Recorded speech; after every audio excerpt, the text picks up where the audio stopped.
Dalam rangka memperingati Hari Jadi Kabupaten Ciamis yang ke-383 tahun 2025, pemerintah Kabupaten Ciamis menggelar serangkaian kegiatan yang berlangsung sepanjang bulan Juni.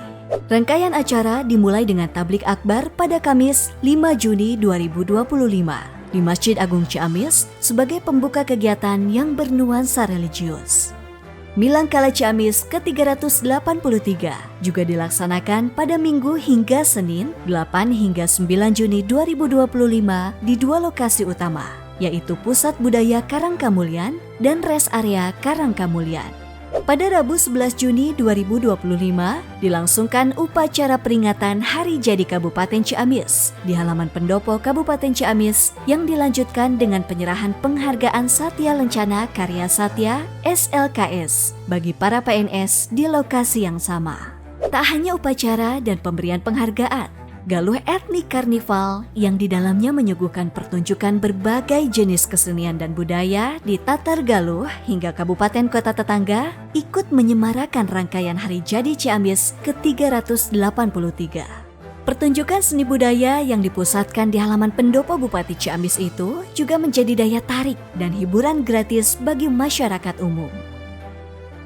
Esok harinya, Kamis 12 Juni 2025, digelar rapat paripurna istimewa DPRD dalam rangka peringatan Hari Jadi Ciamis bertempat di gedung DPRD Kabupaten Ciamis.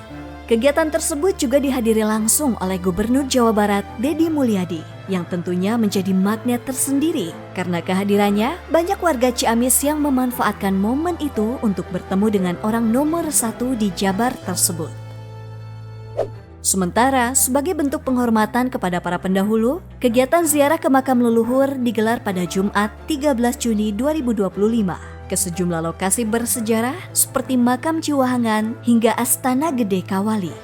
Lokasi pertama yaitu berziarah ke makam Raden Adipati Arya Panji Jayanegara, periode masa jabatan tahun 1635 hingga 1678. Yang merupakan bupati pertama bertempat di Ciwahangan Girang, Desa Imbanagara, Ciamis.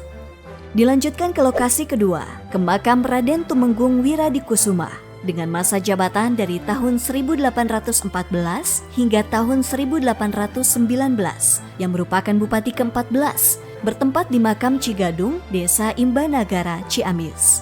Ziarah ketiga ke makam Raden Adipati Adikusuma di Gunung Galuh dari 1819 hingga 1839 yang merupakan bupati ke-15 bertempat di makam Gunung Galuh, Desa Imbanagara, Kecamatan Ciamis.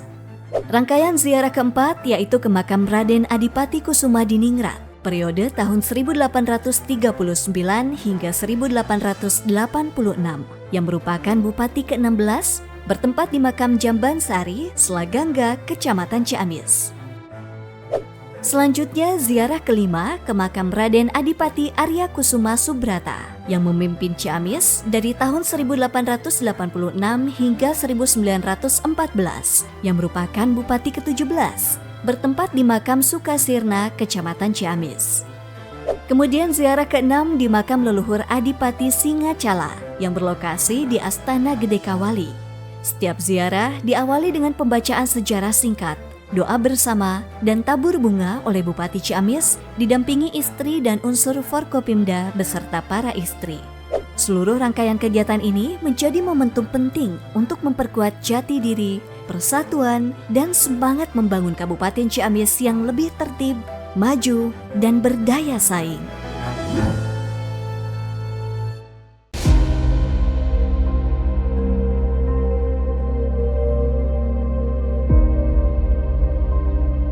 Lokasi makamnya berada di situs Jambansari Selagangga, Kelurahan Ciamis, Kecamatan Ciamis. RAA Kusuma Diningrat tercatat sebagai Bupati Galuh ke-16, dikenal juga dengan nama Kanjeng Prabu.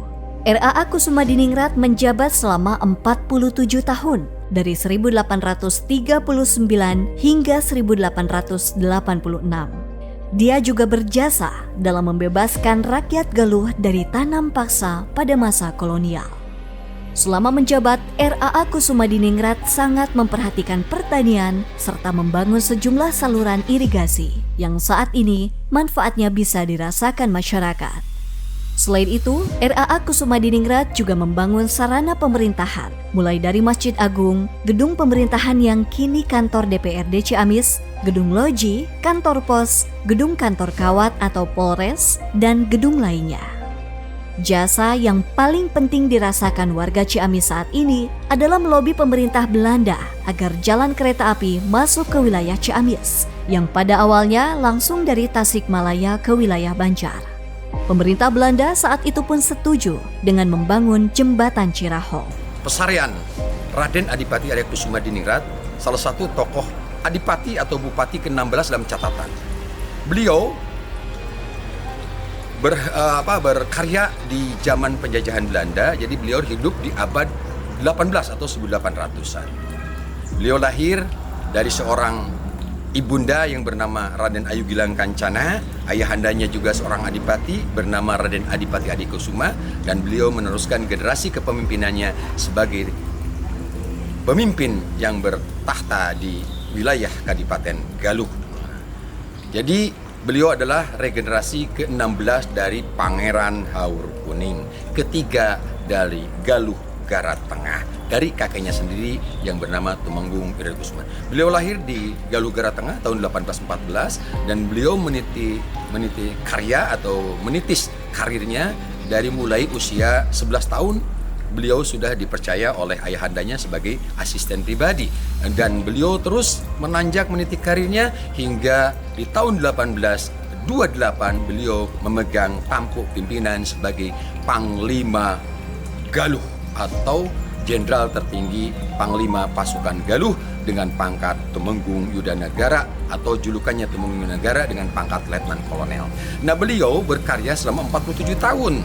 Dari mulai beliau diangkat tahun 1839, beliau menjadi adipati atau residen adipati penuh hingga beliau wafat 1886 dan berakhir perjalanan beliau hingga beristirahat di salah satu kabuyutan yang namanya Kabuyutan Gunung Sirnayasa atau sekarang terkenal dengan situs Jambansari, dan ini adalah areal Gunung Sirnayasa. Maka kabuyutannya adalah ada salah satu hutan kecil yang namanya Bumi Alit yang berbentuk kumpulan pohon wargu, dan di sana dikumpulkan batu-batu purbakala yang berbentuk tentang abad ataupun adab sejarah sebelum ini.